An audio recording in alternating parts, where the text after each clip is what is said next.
Welcome to Headcannon Fodder, a collection of musings, theories, and random stuff about media. This time I'm talking about From Beyond, and its connections to queerness, homosexuality, and homophobia. Something's coming.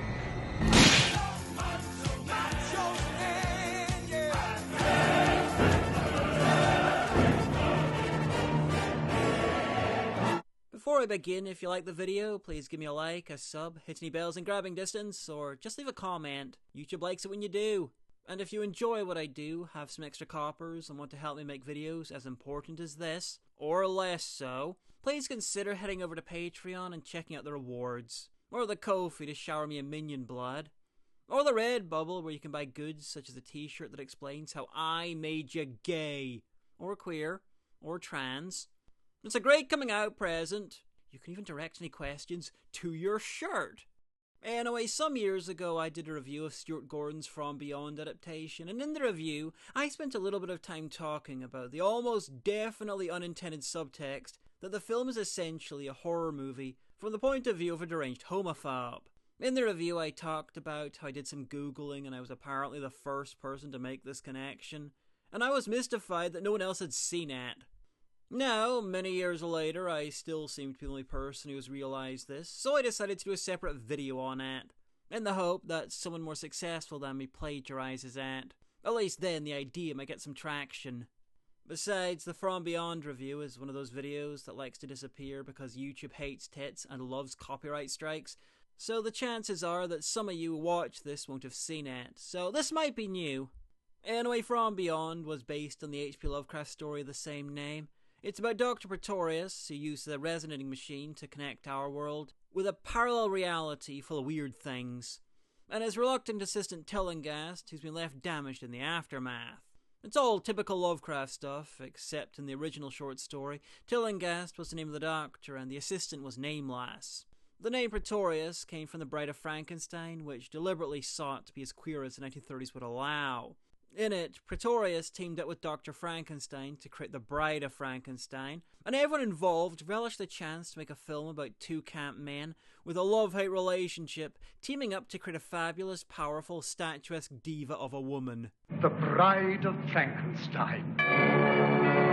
In short, Pretorius is just the sort of name to use when queering up a horror story. Anyway, the parallel world in From Beyond is bathed in a pink light full of fleshy, penis-shaped monsters of various sizes, sexual thrills, milky, seemingly liquid, and Pretorius, a man of strong sexual predilections, is in charge. He was eaten by one of the monsters and became the thing that ate him. He's become the thing that ate him. All evidence is that Pretorius was straight before he became part of the other world, but this isn't a problem for my interpretation, because if you listen to the most deranged homophobes, they invariably end up saying that homosexuality, or queerness in general, is something that surrounds and tempts people. Let it out! It's something that's always there, it just can't be seen or touched, like the other reality in From Beyond. That its influence can either be embraced by the hedonistic, like Dr. Pretorius, or fought and resisted, like Tillinghast. That gay isn't something someone is, it's something that anyone can become. That unless people control themselves, they will invariably seek out more and more extreme sexual stuff, and becoming gay is simply another level. That you will become what ate you. He's become the thing that ate him. Semi-literally. No, I'm not describing all homophobes, as some homophobes are just dipshits who hate everyone not like them. I'm talking about the particular deranged subset with an almost pathological reaction. I mean, one of the signs that you're affected by the resonator, by the other world of desire, pink light, semen, and phallic monsters, is literally getting a dick on the brain. It's not exactly subtle. Obviously, this dovetails perfectly with the tendency of extreme homophobes to queer themselves. But a tendency is not all, and we shouldn't assume that extreme homophobes are gay themselves. That is a side effect of turning homophobia into a gay problem rather than a societal one. Now, this isn't a perfect theory because the main supporting characters, Bubba and Dr. McMichaels, were also influenced by the resonator, but they don't go gay. But honestly, Bubba seems to be asexual.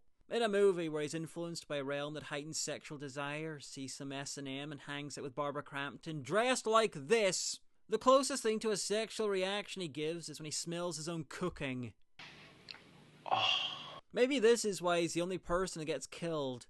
Pretorius realized that he wasn't being affected, so he has to die. Now, I don't mean to say he definitely has to either be straight or asexual. He might be gay. He never says what his sexuality is. I am leaning towards asexual, though, because he doesn't seem to get any more sexual. Sure, he makes a brief reference to getting an erection. Well, how about the hard-on I got? Is there a statistical correlation for that, too? But that's just a physical reaction. He is exposed exactly as many times as McMichaels, and one less time than Tillinghast, and we never see it having an effect on his mind.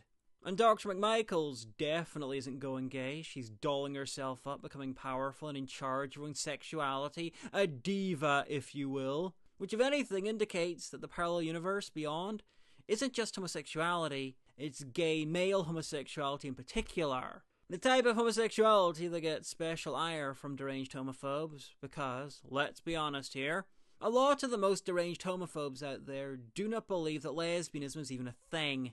So what happens to a straight woman influenced by a horror version of male homosexuality?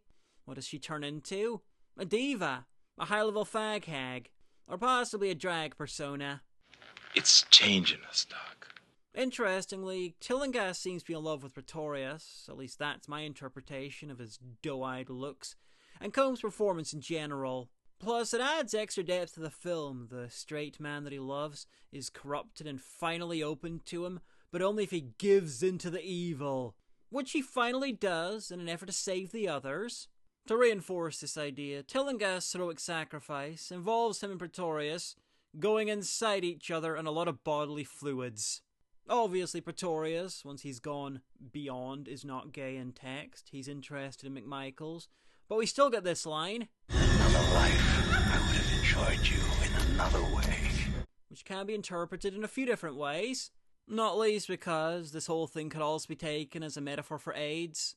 A hedonistic man spreading his sexual infections, not the right word, but you get what I mean. But an AIDS reading really takes us right back to homosexuality and homophobia, because it's the 80s. Now, although this works perfectly as a horror movie about homosexuality from the point of view of a truly deranged homophobe, I don't think that Stuart Gordon was a deranged homophobe. I think this is an incredible example of cinematic convergent evolution. A lot of the things in this film can be explained by it being the 80s. The pink light was basically code for weird otherworldly shit at the time. Hell, still today, that's the sort of light commonly used. Just look at the colour of the space. Pink is just a colour that lends itself to the weird.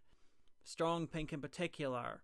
It could be because it's connected to feminine power, because it's not that common in nature. Or it could be because pink doesn't actually exist. It's created by our brains to fill a gap, which kinda makes it otherworldly.